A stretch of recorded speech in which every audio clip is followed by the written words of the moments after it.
ಬೆಳಿಗ್ಗೆ ಇವತ್ತಿನ ಶಿಬಿರಕ್ಕೆ ಬಹಳ ಒಳ್ಳೆಯ ಚಾಲನೆಯನ್ನು ಕೊಟ್ಟಿದ್ದಾರೆ. ಬೆಳಿಗ್ಗೆ ಸಂತಾನ ಕೃಷ್ಣ ಮತ್ತು ಕೋಟೆ ಕೃಷ್ಣ.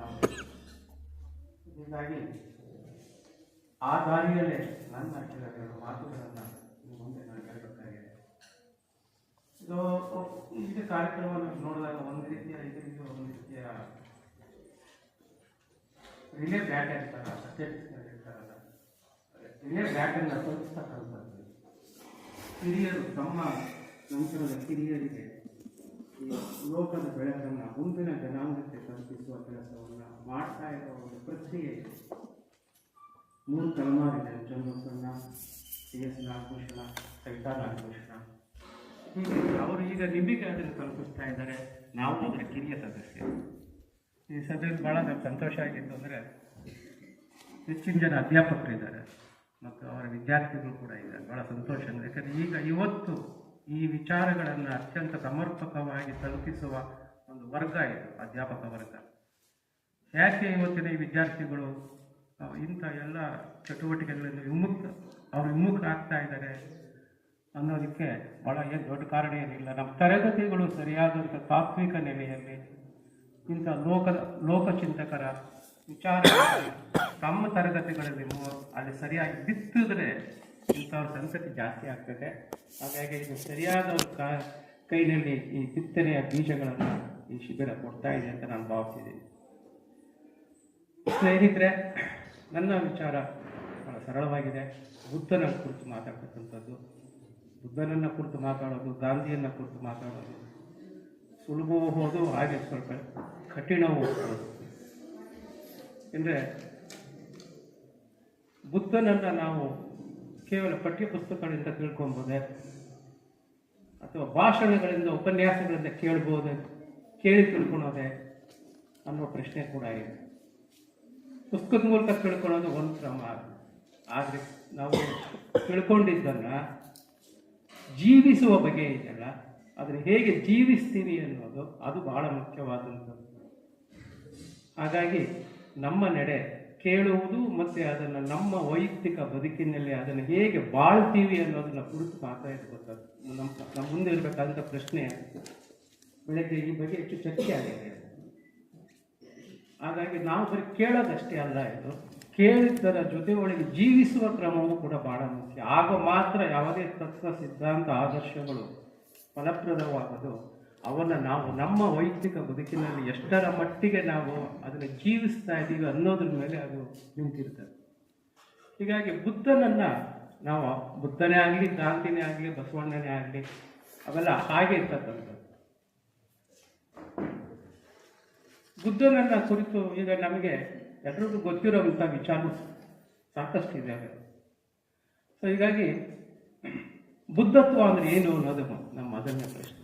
ಏನು ಬುದ್ಧತ್ವ ಅಂದರೆ ಏನು ಅನ್ನೋದು, ಇದು ಹೊರಗಡೆಯಿಂದ ನಾವು ನಮ್ಮ ಒಳಗಡೆಗೆ ಸ್ವೀಕರಿಸ್ಬೇಕಾ ಅಥವಾ ಅದು ನಮ್ಮೊಳಗೆ ಇದೆಯಾ ಅನ್ನೋ ಒಂದು ಪ್ರಶ್ನೆ. ಅದು ಇದಕ್ಕೇನು ಭಾಳ ದೊಡ್ಡ ಇದೇನು ಬೇಕಾಗಿಲ್ಲ. ಬುದ್ಧತ್ವ ಅನ್ನೋದು ಎಲ್ಲರಲ್ಲೂ ಇದೆ.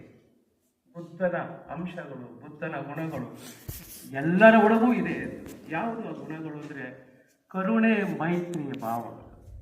ಕರುಣೆಯ ಮೈತ್ರಿ ಭಾವ ಇರ್ತಕ್ಕಂಥ ಎಲ್ಲರೂ ಬುದ್ಧರೇ.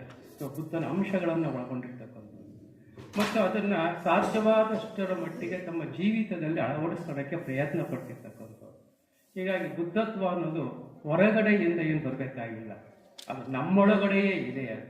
ಹಾಗೆ ಇರುವುದನ್ನು ನಾವು ಅದ್ರ ಮೇಲೆ ಏನಾಗಿದೆ ಅಂದರೆ ಮಾನವೀಯತೆ ಮತ್ತು ಕರುಣಾ, ಮೈತ್ರಿ, ನಮ್ಮ ಗುಣಗಳ ಮೇಲೆ ಈ ಸುಳ್ಳಿನ ಸಂರಚನೆಗಳ ಬೂದಿ ಮುಚ್ಚಿಬಿಟ್ಟಿದೆ. ಅನೇಕ ವರ್ಷಗಳಿಂದ ಸುಳ್ಳಿನ ಅನೇಕ ಕಲ್ಪನೆಗಳು, ಆದರೆ ಈ ಥರದ ಸುಳ್ಳು ಸಂರಚನೆಗಳನ್ನು ನಮ್ಮ ಮನಸ್ಸಿನಲ್ಲಿ ಒತ್ತಾಯವಾಗಿ ತುಂಬಿದ್ದಾರೆ. ಹಾಗಾಗಿ ಅದರ ಬೂದಿಯಲ್ಲಿ ಅದು ತುಂಬ ತಳದಲ್ಲಿದೆ. ಅದನ್ನು ಸರಿಯಾದಂಥ ಒಂದು ಕ್ರಮದಲ್ಲಿ ಆ ಬೂದಿಯನ್ನು ಪಕ್ಕಕ್ಕೆ ಸರಿಸಿದ್ರೆ ಈ ಕರುಣೆ ಮತ್ತು ಮೈತ್ರಿಯ ಬೆಳಕು ಆಚೆಗೆ ಪ್ರಜ್ವಲಿಸ್ತದೆ. ಇದನ್ನು ಬುದ್ಧ ಹೇಳ್ತಕ್ಕಂಥ. ಹಾಗೆ ಅದನ್ನು ಕಾಣಬೇಕಾದಾಗ ಸ್ವಲ್ಪ ಕೆಲವು ಗುಣಗಳು ಕೂಡ ನಮಗೂ ಬೇಕಾಗ್ತದೆ. ಏನು ಅಂದರೆ ನಾವು ಈ ಲೋಕವನ್ನು ಸರಿಯಾಗಿ ನಾವು ಅರ್ಥೈಸ್ಕೊಳ್ತಕ್ಕಂಥ ಸುಳ್ಳು ಸಂರಚನೆಗಳನ್ನು ಪಕ್ಕಕ್ಕೆ ತಳ್ಳಿ ಲೋಕ ಇರುವ ಹಾಗೆಯೇ ಅದನ್ನು ಅರ್ಥೈಸಿಕೊಳ್ಳುವ ಬಗೆಯನ್ನೇ ಬುದ್ಧ ನಮಗೆ ಹೇಳ್ತಕ್ಕಂಥದ್ದು. ಅವರ ಅವರ ಮಾಧ್ಯಮಿಕ ಕಾರ್ಯಕ ಮುಖ್ಯವಾಗಿ ಅದನ್ನೇ ಹೇಳ್ತಕ್ಕಂಥದ್ದು. ಹಾಗಾಗಿ ನಾವು ಮುಖ್ಯವಾಗಿ ಈ ಸುಳ್ಳು ಸಂರಚನೆಗಳು ಯಾವುವು ಅಂದರೆ, ಈ ಜಗತ್ತಿನಲ್ಲಿ ನಾವು ನಿಮಿತ್ತ ಮಾತ್ರ, ಎಲ್ಲವೂ ವಿಧಿಯಾಟ ಅಥವಾ ವಿಧಿಯ ಬರಹ, ಬರಹ, ನಮ್ಮ ಕೈನಲ್ಲಿ ಏನೂ ಇಲ್ಲ ಅನ್ನೋದೊಂದು. ಮತ್ತೊಂದು, ಈ ಜಗತ್ತಿದೆ ಶಾಶ್ವತವಾದದ್ದು, ಬದಲಾವಣೆಗೆ ಒಳಪಡದೇ ಇರ್ತಕ್ಕಂಥದ್ದು, ಈ ಎಲ್ಲವೂ ಚಿರಂತನ ಮೌಲ್ಯಗಳು ಅನ್ನುವ ಒಂದು ಸಂರಚನೆ. ಸೊ ಇಂಥ ನಿಯಂತ್ರಕ ಶಕ್ತಿಗಳನ್ನು ನಿರಾಕರಿಸಿ ಲೋಕ ಇರುವ ಹಾಗೆಯೇ ಅದನ್ನು ನಮ್ಮ ಕರುಣೆ ಮತ್ತು ಮೈತ್ರಿಯ ಭಾವದಿಂದ ಲೋಕ ಇರುವ ಹಾಗೆ ಅದನ್ನು ಗ್ರಹಿಸುವುದು, ಆ ರೀತಿ ನಡ್ಕೊಳ್ತಕ್ಕಂಥದ್ದನ್ನೇ ಬುದ್ಧ ತನ್ನ ಅನೇಕ ತತ್ವಗಳಲ್ಲಿ, ಅಂದರೆ ತನ್ನ ಬೋಧನೆಗಳಲ್ಲಿ ಮುಖ್ಯವಾಗಿ ಕಾಣಿಸಿರ್ತಕ್ಕಂಥದ್ದು. ಹಾಗಾಗಿ ಈ ಈ ಈ ಕರುಣಾ ಮೈತ್ರಿ ಅನ್ನೋದು ಬುದ್ಧನಲ್ಲಿ ಹೇಗೋ ಕನ್ನಡದ ನಮಗೆ ಅದು ಗೊತ್ತಾಗುತ್ತೆ. ಬುದ್ಧನ ಯುಗ ಇದೆಯಲ್ಲ, ಅದು 2500 ವರ್ಷಗಳ ಹಿಂದೆ ಆಗಿ ಹೋದಂಥದ್ದು. ಆ 2500 ವರ್ಷಗಳ ನಂತರವೂ ಕೂಡ ಬುದ್ಧ ನಮಗೆ ಯಾಕೆ ಹೆಚ್ಚು ಪ್ರಸ್ತುತನಾಗ್ತಾ ಇದ್ದಾನೆ ಅನ್ನೋದು ಕೂಡ ಬಹಳ ಮುಖ್ಯ. 2500 ವರ್ಷಗಳ ಹಿಂದೆ ಆಗಿ ಹೋದಂತಹ ಬುದ್ಧನನ್ನು ಇವತ್ತು 21ನೇ ಶತಮಾನದಲ್ಲಿ ನಾವು ನೆನಪಿಸ್ಕೊಳ್ಬೇಕಾಗಿದ್ದಲ್ಲ, ಅದೇ ಬಹಳ ದೊಡ್ಡ ಅಚ್ಚರಿಯ ಸಂಗತಿ. ಇರ್ಬೋದು ಬುದ್ಧನ ಕಾಲವನ್ನು ಇತಿಹಾಸಕರು ಮತ್ತು ತತ್ವಶಾಸ್ತ್ರಜ್ಞರು ಭಾರತದ ಜ್ಞಾನಯುಗ ಅಂತ ಕರೀತಾರೆ. ಇಂಥ ಒಂದು ಜ್ಞಾನಯುಗ ಮತ್ತು ಬುದ್ಧನ ತತ್ವಗಳ ಜೊತೆ ಒಳಗಡೆ ಈ ಬೌದ್ಧ ಪರಂಪರೆಯ ಜೊತೆ ಒಳಗೆ 63 ಬೇರೆ ಬೇರೆ ಬೇರೆ ಶ್ರಮಣಧಾರಿಗಳಿದ್ದವು ಬುದ್ಧನ ಕಾಲಘಟ್ಟದಲ್ಲಿ. ಅದರಲ್ಲಿ ವೈದಿಕವೂ ಇತ್ತು, ಬೌದ್ಧ, ಜೈನ, ಲೋಕಾಯುತ, ಆಜೀವಕ ಮತ್ತು ಗೋಸಲ, ಈ ಥರದ 63 ಬೇರೆ ಬೇರೆ ಶ್ರಮಣಧಾರಿಗಳಿದ್ದವು. ಆದರೆ ಇತಿಹಾಸಕಾರ ಹೇಳುವಾಗಲೇ ಅವು 7ನೇ ಶತಮಾನಕ್ಕೆ ಇವೆಲ್ಲವೂ ಹೊರಟು ಹೋಗ್ಬಿಟ್ಟೋದು. ಅದರಲ್ಲೂ ಬೌದ್ಧ ವಿಚಾರಗಳನ್ನು 7ನೇ ಶತಮಾನದಲ್ಲಿ ಬಹಳ ಅಂದರೆ ಆ ಚಿಂತನಧಾರಿಯನ್ನೇ ನಿರ್ನಾಮ ಮಾಡಿಬಿಟ್ರು ಅನ್ನೋದು ಅದು ಇತಿಹಾಸದ ಪಠ್ಯಗಳು ನಮಗೆ ಹೇಳ್ತವೆ. ಹೀಗಾಗಿ ಭಾರತದಲ್ಲಿ ಒಂದು ಚಿಂತನಾ ಕ್ರಮವನ್ನೇ ಆಚೆ ಓಡಿಸ್ತಕ್ಕಂಥದ್ದು, ಚಿಂತನಾ ಕ್ರಮವನ್ನೇ ದಮನ ಮಾಡ್ತಕ್ಕಂಥ ಒಂದು ಕೃತ್ಯ ಭಾಳ ಅಪಾಯಕಾರಿಯಾಗುತ್ತೆ. ಸೊ ಹೀಗಾಗಿ ಆದರೆ ನಾವು ಮುಖ್ಯವಾಗಿ ಗಮನಿಸ್ಕೊಬೇಕಾದಪ್ಪ ಅಂದರೆ, ಹೀಗೆ ಈ ಚಿಂತನಾಧಾರೆಗಳನ್ನು ದಮನ ಮಾಡಿದ್ರೂ ಕೂಡ ಅವುಗಳಿಗೆ ಮತ್ತೆ ಚಿಗುರು ಒಂದು ಶಕ್ತಿ ಇದೆ, ಅಂತಃಶಕ್ತಿ ಇರ್ತದೆ. 7ನೇ ಶತಮಾನದಲ್ಲಿ ಬೌದ್ಧರನ್ನು ಕೊಂದರು, ಬೌದ್ಧ ಪಠ್ಯಗಳನ್ನು ಸುಡಲಾಯಿತು, ಬೌದ್ಧ ವಿಶ್ವವಿದ್ಯಾನಿಲಯಗಳನ್ನು ಸುಡಲಾಯಿತು, ಎಲ್ಲವೂ ನಾಶ ಮಾಡಿದ್ರು. ಅವು ನಾಶ ಆಯಿತು. ಆದರೆ ಇಷ್ಟಾದರೂ ಕೂಡ ಏನು ನಾವು ಆ ಬೌದ್ಧ ಚಿಂತನೆ ಅನ್ನೋದು ಸಂಪೂರ್ಣವಾಗಿ ನಾಶವಾಗಲಿಲ್ಲ. ಅದು ನಮ್ಮ ಜನಸಾಮಾನ್ಯರ ಸ್ಮರಣೆಗಳಲ್ಲಿ ಬಂದದ್ದು. ಇದಕ್ಕೆ ಪೂರಕವಾಗಿ ನನಗೆ ಒಬ್ಬ ಸೂಫಿ ಸಂತ ಹೇಳಿದ್ದೇನಪ್ಪ ಅಂದರೆ, ತುಕ್ಕು ಕಬ್ಬಿಣಕ್ಕೆ ಹಿಡಿತದೆ, ಬೆಂಕಿಗೆ ತುಕ್ಕು ಹಿಡಿಯಲ್ಲ ಅಂತ ಒಂದು ಮಾತು ಹೇಳಿದ. ಯಾಕೆ ಅಂದರೆ ಈ ಬೌದ್ಧ ದರ್ಶನ ಅಂತಕ್ಕಂಥದ್ದು ಬೆಂಕಿಯ ಹಾಗೆ, ಅದು ತುಕ್ಕು ಹಿಡಿಯೋದಿಲ್ಲ ಅಂತ. ಯಾಕೆ ಅಂದರೆ ಆ 7ನೇ ಶತಮಾನದ ನಂತರ ಭಾರತೀಯ ಸಾಹಿತ್ಯದಲ್ಲಿ, ವಿಶೇಷವಾಗಿ ನಾನು ಕನ್ನಡವನ್ನು ಇಟ್ಕೊಳ್ತೀನಿ, ಕವಿರಾಜ ಮಾರ್ಗಕ್ಕಿಂತ ಮುಂಚೆ ಅನೇಕ ಬೌದ್ಧ ಕೃತಿಗಳು ಇದ್ದವು ಅನ್ನೋದನ್ನು ನಮ್ಮ ಚರಿತ್ರೆ ಹೇಳ್ತೇವೆ. ಆದರೆ ಯಾವಾಗ ಲಭ್ಯ ಆಗಿಲ್ಲ. ಇದಾದ ಮೇಲೆ ಬಹಳ ಉಜ್ವಲವಾಗಿ ಬೌದ್ಧ ಮತ್ತು ಸಿದ್ಧ ಪರಂಪರೆಯ ಸಂಧಿಯುಗ ಅಂದರೆ ವಚನಕಾರರು.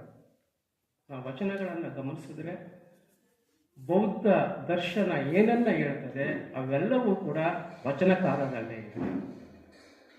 ಹೀಗಾಗಿ ಕನ್ನಡದ ಸಾಹಿತ್ಯ ಪರಂಪರೆಯಲ್ಲಿ ಸಿದ್ಧ ಮತ್ತು ಬೌದ್ಧ ಪರಂಪರೆ ಹೆಚ್ಚು ಸತ್ವಯುತವಾಗಿ ಬಂದಿರತಕ್ಕಂಥದ್ದು ನಮ್ಮ ವಚನಕಾರರ ಕಾಲಘಟ್ಟದಲ್ಲೇ. ಹೀಗಾಗಿ ಬೌದ್ಧ ದರ್ಶನಕ್ಕೆ ಅವು ಸಾವಿಲ್ಲ, ಅವು ಹಾಗೆ ಮುಂದುವರಿತಾ ಇದೆ.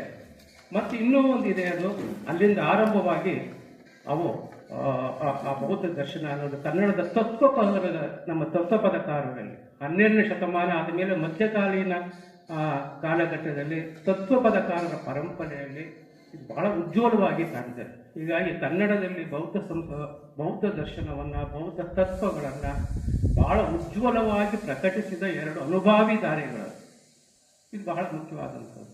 ಯಾಕೆಂದರೆ ಬುದ್ಧ ಏನನ್ನ ಹೇಳ್ತಾನೆ ಅದನ್ನೇ ಈ 2 ಪರಂಪರೆಗಳು ಬಹಳ ಪ್ರಧಾನವಾಗಿ ಹೇಳ್ತವೆ. ಮತ್ತು ನನಗನ್ನಿಸಿದ ಹಾಗೆಯೇ ಈ ಸಿದ್ಧ ಮತ್ತು ಬೌದ್ಧ ಪರಂಪರೆ ಹೆಚ್ಚು ಜೀವಂತವಾಗಿ ಇಟ್ಟಿರ್ತಕ್ಕಂಥದ್ದು ಭಾರತೀಯ ಸಂತ ಪರಂಪರೆ. ಅವು ಹೆಚ್ಚು ಅಲ್ಲಿ ಉಳಿದು ಬಂದಿದ್ದವು. ನೀವು ಕಬೀರರನ್ನು ಓದಿದ್ರೆ ಗೊತ್ತಾಗುತ್ತೆ, ಆ ಕಬೀರರ ದೋಹೆಗಳು ಅವು ಕೂಡ ಈ ಸಿದ್ಧ ಮತ್ತು ಬೌದ್ಧ ಪರಂಪರೆಯನ್ನೇ ಹೆಚ್ಚು ಅಂತ ಅವನ್ನೇ ಮೂಲಧಾತುವನ್ನಾಗಿ ಮಾಡಿಕೊಂಡಿದ್ದಾರೆ. ಅದರಲ್ಲಿ ಒಂದಿದೆ, ದಯೆ ಇರುವಲ್ಲಿ ಧರ್ಮವು, ಲೋಭ ಇರುವಲ್ಲಿ ಪಾಪ, ಕ್ರೋಧ ಇರುವ ಕಡೆ ನಾಶವು, ಕ್ಷಮೆ ಇರುವಲ್ಲಿ ನೀನು ಅಂತ ಹೇಳ್ತಾರೆ. ಇದು ಅಂತಿಮವಾಗಿ ಏನು ಹೇಳ್ತಾ ಇದೆ? ಇದು ಬೌದ್ಧ ದರ್ಶನವನ್ನೇ ಹೇಳ್ತಕ್ಕಂಥದ್ದು. ಸೊ ಹೀಗೆ ಬೌದ್ಧ ದರ್ಶನ 7ನೇ ಶತಮಾನಕ್ಕೆ ತನ್ನ ಅವಸಾನವನ್ನು ಕಂಡರೂ ಕೂಡ ಭಾರತೀಯ ಸಾಹಿತ್ಯ ಪರಂಪರೆ ಒಳಗೆ, ತತ್ವ ಪರಂಪರೆ ಒಳಗೆ ಅದು ಹೆಚ್ಚು ಜೀವಂತವಾಗಿರೋದು ಈ ನಮ್ಮ ಸಂತ ಪರಂಪರೆ ಇದೆ. ಅದಕ್ಕೆ ಉಜ್ವಲವಾದ ಉದಾಹರಣೆ ಕಬೀರ್ ಇದ್ದಾರೆ, ನನಗೆ ನನ್ನ ಅಧ್ಯಯನದ ಇದರಲ್ಲಿ, ಮತ್ತು ವಚನಕಾರರಲ್ಲೇ ಇದೆ. ಈಗ ದಯೆಯಿಲ್ಲದ ಧರ್ಮ ಯಾವುದಯ್ಯ ಅನ್ನೋದರ ತತ್ವ ಯಾವುದು? ಪ್ರತಿಯೊಂದು ಧರ್ಮಕ್ಕೂ ದಯೆಯೇ ಮೂಲ ಆಗಬೇಕು. ಸೊ ಹೀಗಾಗಿ ದಯೆ ಮತ್ತು ಕ್ಷಮೆ, ದಯೆ ಇವೆಲ್ಲವೂ ಕೂಡ ಒಂದು ಧರ್ಮದ ಮೂಲ ತತ್ವ ಅನ್ನೋದನ್ನು ಯಾವ ರೀತಿ ಬುದ್ಧ ಹೇಳದ ಅದೇ ರೀತಿಯಾಗಿ ಕನ್ನಡ ಪರಂಪರೆಯಲ್ಲೂ ಕೂಡ ವಚನಕಾರರು ಅದನ್ನು ತೋರಿಸ್ಕೊಟ್ರು ನಮಗೆ. ಅದಾದಮೇಲೆ ಇನ್ನು ಮತ್ತೆ ನಮ್ಮ ತತ್ವಪದಕಾರರು ಕೂಡ ಅದನ್ನು ಬಹಳ ಹೆಚ್ಚು ಜ್ವಲಂತವಾಗಿ ತಮ್ಮ ವೈಯಕ್ತಿಕ ಅನುಭವಗಳ ಮೂಲಕ ಮತ್ತು ಅದನ್ನು ಇವತ್ತಿಗೂ ಜೀವಂತವಾಗಿ ಇಟ್ಟಿದ್ದಾರೆ. ಹೀಗಾಗಿ ಬುದ್ಧನಲ್ಲೇ ಮತ್ತು ಬುದ್ಧನ ಬಿಕ್ಕು ಸಂಘಗಳಲ್ಲಿ ಕಂಡುಬರ್ತಕ್ಕಂಥ ಅನೇಕ ಅಂಶಗಳು ಸಾಮಾನ್ಯವಾಗುತ್ತಿದ್ದಾವೆ. ತತ್ವಪದಕಾರರ ಪರಂಪರೆ ಬಹಳ ಒಂದು ಉದಾಹರಣೆ. ಹೇಗೆ ಭಿಕ್ಷು ಸಂಘಗಳು ಅವು ಜಾತ್ಯತೀತವಾಗಿದ್ದು ಯಾವುದೇ ವಿಧಿ ನಿಷೇಧಗಳಿಲ್ಲದೆ ಎಲ್ಲರಿಗೂ ಮುಕ್ತವಾದ ಅವಕಾಶವನ್ನು ಕೊಟ್ಟಿದ್ದು, ಹಾಗೆ ಇವತ್ತಿಗೂ ಕೂಡ ತತ್ವಪದಕಾರ ಪರಂಪರೆಯಲ್ಲಿ ಈ ಅಂಶ ಪ್ರಧಾನವಾಗಿದೆ. ಜಾತಿ, ಮತ, ಧರ್ಮ ಅಲ್ಲಿ ಯಾವುದು ಮುಖ್ಯ ಅಲ್ಲ, ಅಲ್ಲಿ ಸಾಧಕರೇ ಮುಖ್ಯ. ವ್ಯಕ್ತಿಯ ಆರಾಧನೆ ಇಲ್ಲ, ಅಲ್ಲಿ ಗುರುವೇ ಮುಖ್ಯ. ಇವೆರಡು ಗುರು ಪರಂಪರೆ ಇವೆ. ವಚನಕಾರರು ಮತ್ತು ತತ್ವ ಸಾಧಕರು ಗುರು ಪರಂಪರೆಯ ಪಂಥಗಳು. ಹೀಗೆ ಬುದ್ಧ ಯಾವುದನ್ನು ಕುರಿತು ಮಾತಾಡಿದ ಅವು ಕನ್ನಡದ ಪರಂಪರೆಯಲ್ಲಿ ವಚನ ಯುಗ ಮತ್ತು ತತ್ವಪದಕಾರ ಯುಗದಲ್ಲಿ ಮತ್ತಷ್ಟು ಹೆಚ್ಚು ಪ್ರಕಾಶಮಾನವಾದಂಥದ್ದು. ಈ ತೇರನ್ನು, ಈ ಬೌದ್ಧ ದರ್ಶನದ ತೇರನ್ನು ನಾವು ಇನ್ನೂ ಸ್ವಲ್ಪ ಮುಂದಕ್ಕೆ ಎಳಿಬೋದು. ಎಲ್ಲಿವರೆಗೆ ಎಳಿಬೋದು ಅಂದರೆ ಇವತ್ತಿನ ಕುವೆಂಪುವರೆಗೂ ಎಳಿಬೋದು. ಬುದ್ಧನೂ ಕೂಡ ನಮ್ಮ ಕಾಲದ, ಕುವೆಂಪು ಕೂಡ ನಮ್ಮ ಕಾಲದ ಬೌದ್ಧರೇ. ನೀವು ಕುವೆಂಪುರವರ ಅನಿಕೇತನ ಪದ್ಯ ನೀವು ಕೇಳಿದ್ರೆ, ಬೆಳೆಯೋದು ಯಾರು ಆಡ್ತಾ ಇದ್ದೀರಿ ಗೆಳೆಯರಿ, ಅದು ಬೌದ್ಧ ದರ್ಶನದ ಎಲ್ಲ ಸತ್ವಗಳನ್ನು ಒಳಗೊಂಡಿರ್ತಕ್ಕಂಥದ್ದು. ಹಾಗೆ ಇನ್ನೊಂದು ಕುವೆಂಪುರವರ ಈ ಕರುಣಾ ಮೈತ್ರಿಯ ಬಗ್ಗೆ ನಾವು ಹೆಚ್ಚು ಮಾತಾಡಬೇಕಾದ್ರೆ ಕುವೆಂಪುರವರ ಇನ್ನೊಂದು ಅಲಕ್ಷ್ಯಕ್ಕೀಡಾದಂಥ ಒಂದು ಕವಿತೆ ಇದೆ. ಅದು ಹೆಚ್ಚು ಓದುಗರು ಗಮನಿಸಿಲ್ಲ. ಯಾವುದಪ್ಪ ಅಂದರೆ ಸಬಕ್ತಗೀನ್ ಅಂತ ಒಂದು ಕವಿತೆ ಇದೆ. ಮೊದಲನೇ ಸಂಕಲನ ನವಿಲಲ್ಲಿ ಇದೆ ಅದು. ಹೀಗಾಗಿ ಅಲ್ಲೂ ಕೂಡ ಈ ಸಬಕ್ತಗೀನ್ ಅನ್ನುವ ಕವಿತೆಯಲ್ಲೂ ಕೂಡ ಬುದ್ಧನ ಕರುಣೆ ಮತ್ತು ಮೈತ್ರಿಯ ಪ್ರಧಾನವಾಗಿರುವ ಕವಿತೆ. ಸ್ವಲ್ಪ ಬೇರೆ ಬೇರೆ ಕಾರಣಕ್ಕಾಗಿ ಅದು ಹೆಚ್ಚು ಓದಿ ಒಳಪಟ್ಟಿಲ್ಲ. ಅಲ್ಲಿ ಒಬ್ಬ ಯೋಧ ಬರ್ತಾನೆ. ಅವನು ಆ ಯೋಧ ಆಯಾಸದಿಂದ ಒಂದು ಕಾಡಿನಲ್ಲಿ ಬರಬೇಕಾದ್ರೆ ಆಯಾಸವಾಗುತ್ತೆ, ದಾಹ ಆಗುತ್ತೆ. ಅಲ್ಲಿ ಯಾವುದೋ ಒಂದು ಪುಟ್ಟ ಕೊಳದಲ್ಲಿ ನೀರನ್ನು ಕುಡಿತಾನೆ, ಕುಡಿದು ವಾಪಸ್ ಬರ್ತಾನೆ. ಅಷ್ಟೊಂದು ಅಲ್ಲಿ ಒಂದು ಜಿಂಕೆ ಮತ್ತು ಜಿಂಕೆಯ ಮರಿ ಎರಡೂ ನೀರು ಕುಡಿಯೋಕ್ಕೆ ಬರ್ತಾವಲ್ಲಿ. ಹಾಗೆ ಬಂದಾಗ ಇವನಿಗೆ ಕಣ್ಣಿಗೆ ಕಾಣ್ತದೆ, ಆ ಮರಿಯನ್ನು, ಜಿಂಕೆಯ ಹುಲ್ಲೆ ಮರಿಯನ್ನು ಇಟ್ಕೊಂಡ್ಬಿಡ್ತಾನೆ. ಜಿಂಕೆ ಮರಿಯ ಆ ಹುಲ್ಲೆ ಮರಿಯನ್ನು ಇಟ್ಕೊಂಡು ತಗೊಂಡೋಗಿ ಬಂದ್ಬಿಡ್ತಾನೆ. ಅಲ್ಲಿ ಇಟ್ಕೊಂಡು ಹೋಗ್ತಾ ಇರ್ತಾನೆ. ಆಗ ಅವನು ನೋಡಿ ತಾಯಿ ಜಿಂಕೆ ದೂರ ಕೊಡೋಗ್ಬಿಡ್ತದೆ. ಮತ್ತೆ ತನ್ನ ಕೂಸನ್ನು ಅವನು ತಗೊಂಡೋಗ್ತಿರೋದನ್ನು ನೋಡಿ ಅದೇನು ಮಾಡುತ್ತೆ, ಮತ್ತೆ ತನ್ನ ಮಗುವಿನಿಂದಲೇ ಬರ್ತದೆ. ಅವನಿಂದ ಅವನು ಅಂಗಲಾಚ್ಕೊಂತದ್ದು, ಬೇಡಪ್ಪ ನನ್ನ ಮಗು ಬಿಟ್ಬಿಡು ಅಂತ ಅಂಗಲಾಚ್ಕೊಳುತ್ತೆ. ಕೊನೆಗೆ ಆ ಸಬಕ್ತಗೀನ್ ಎನ್ನುವ ತರುಣನಿಗೆ ಆ ತಾಯಿ ಜಿಂಕೆಯ ರೋದನವನ್ನು ನೋಡಿ ಅವನೇನು ಮಾಡ್ತಾನೆ ಅಂದರೆ ಬಿಟ್ಟುಬಿಡ್ತಾನೆ. ಆಗ ಆ ಹುಲ್ಲೆ ಮರಿ ಮತ್ತು ತಾಯಿ ಒಟ್ಟಿಗೆ ಕೂಡ್ಕೊಳ್ತೇವೆ, ಅವು ವಾಪಸ್ ಹೊರಡ್ತವೆ. ಹಾಗೆ ಹೋಗ್ಬೇಕಾದ್ರೆ ಆ ಹುಲ್ಲೆ ಮರಿ ಸಬಕ್ತಗೀನನ್ನು ಒಂದ್ಸಲ ತಿರುಗು ನೋಡ್ತದೆ, ಮತ್ತೆ ಅವನ್ನೇ ನೋಡ್ತದೆ. ಆಗ ಅದರ ತಾಯಿ ಅವನಿಗೆ ಅರಸುತ್ತೆ, ಮುಂದೆ ನೀನು ರಾಜನಾಗಿ ಬಾಳು ಅಥವಾ ರಾಜನಾಗುವೆ ಅಂತ. ಆ ಕವಿತೆ ಮುಕ್ತಾಯವಾಗೋದು ವರ ಕೊಡೋದು ಬರೀ ದೇವ್ರ ಕೆಲಸವೇ ಅಲ್ಲ, ಅಥವಾ ಅಂದರೆ ಬರೀ ದೇವರೇ ವರ ಕೊಡಲ್ಲ, ತಾಯಿ ಪ್ರೇಮವಿರುವ ಯಾರಾದರೂ ಅರಸ್ಬೋದು ಅಂತ. ಇದು ಒಂದು ಬುದ್ಧರ ಕರುಣೆ ಮತ್ತು ಮೈತ್ರಿಯ ದೊಡ್ಡ ಗುಣಗಳನ್ನು ಹೇಳ್ತಕ್ಕಂಥದ್ದು. ಸೊ ಹೀಗಾಗಿ ಕುವೆಂಪು ಕೂಡ ನಮ್ಮ ಆಧುನಿಕ ಬೌದ್ಧರೇ, ಅವರ ಅನಿಕೇತನ ಪದ್ಯ ಅದನ್ನು ಮತ್ತೆ ಹೇಳ್ತಾ ಇರ್ತದೆ. ಸೊ ಹೀಗಾಗಿ ನಾನು ಅದನ್ನು ಇದು ಮಾಡ್ಕೊಳ್ತಾ ಇದ್ದೀನಿ. ಮತ್ತೆ ನಾವು ಮತ್ತೆ ಬುದ್ಧನ ವಿಷಯಕ್ಕೆ ಬರೋದಾದರೆ, ಬುದ್ಧನಲ್ಲಿ ಬಹಳ 3 ಪ್ರಧಾನವಾದ ಅಂಶಗಳನ್ನು ಹೇಳ್ತಾನೆ ಅವನು. ಒಂದು ಶೀಲ ಅನ್ನೋದು, ಸಮಾಧಿ ಮತ್ತು ಪ್ರಜ್ಞೆ. ಶೀಲ ಅನ್ನೋದು ವ್ಯಕ್ತಿಯ ನಡೆನುಡಿಗೆ ಸಂಬಂಧಪಟ್ಟಂಥದ್ದು. ಸಮಾಧಿ ಅನ್ನೋದು ಅದು ಮನಸ್ಸಿಗೆ ಸಂಬಂಧಪಟ್ಟಂಥದ್ದು. ಮತ್ತು ಪ್ರಜ್ಞೆ ಅಂತಕ್ಕಂಥದ್ದು ಅರಿವಿಗೆ ಸಂಬಂಧಪಟ್ಟದ್ದು. ಈ 3 ಕೂಡ ಬೌದ್ಧರು ಇದು ಬೌದ್ಧರ ಧ್ಯಾನ ಕ್ರಮ ಅಂತ ಹೇಳ್ತಾರೆ. ಬುದ್ಧ ತೋರಿಸಿದ್ದು ಈ ಮಾರ್ಗವೇ. ಬುದ್ಧ ತೋರಿಸಿದ ಧ್ಯಾನ ಮಾರ್ಗದಲ್ಲಿ ಬುದ್ಧ ತಾನೂ ನಡೆದು ಅದರ ಉಳಿದವ್ರಿಗೂ ತೋರಿಸಿದ ಅಂತಕ್ಕಂಥದ್ದು. ಹೀಗಾಗಿ ಈ ವೈಯಕ್ತಿಕವಾದ ನಡೆನುಡಿಯನ್ನು ಕುರಿತು ಬುದ್ಧ ತನ್ನ ಮೊದಲನೇ ಎದುರಲ್ಲಿ ಹೇಳ್ತಾನೆ ಅವನು. ಈ ನಡೆನುಡಿಯನ್ನು ಕುರಿತು ಹೇಳೋದಂದ್ರೆ ನಮ್ಮ ವಚನಕಾರರೇ ಬಹಳ ಮುಖ್ಯವಾಗಿ ಕಾಣ್ತಾರೆ ನಮಗೆ. ನುಡಿಯೊಳಗಾಗಿ ನಡೆಯದಿದ್ದರೆ ಕೂಡಲ ಸಂಗಮ ದೈವದೆಂತೊಲಿಯುವನಯ್ಯ ಅಂತ ಬುದ್ಧ ಹೇಳಿದ ವಾಕ್ಯವೇ. ಇದನ್ನು ವಚನಕಾರರನ್ನು ಇದ್ದಾರೆ.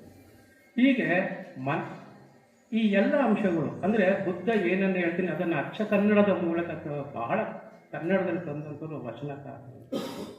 ಹೀಗೆ ಅದಾದ ಮೇಲೆ ದಯೆಗೆ ಸಂಬಂಧಪಟ್ಟಂಥದ್ದು ಮತ್ತು ಬಹಳ ವಿಶಾಲವಾಗಿ ಎಲ್ಲರನ್ನೂ ಒಳಗೊಳ್ಳುವ ಕ್ರಿಯೆ ಬುದ್ಧ ಹೇಗೆ ಮಾಡಿದ್ನೋ ತನ್ನ ಕಾಲಘಟ್ಟದಲ್ಲಿ, ಹಾಗೆಯೇ ಈ ವಚನಕಾರರು ಕೂಡ ವಚನ ಯುಗ ಇದೆಯಲ್ಲ, ಅದು ಎಲ್ಲರನ್ನೂ ಒಳಗೊಳ್ಳುವ ಕಾಲಘಟ್ಟ, ಒಳಗೊಂಡ ಕಾಲಘಟ್ಟ.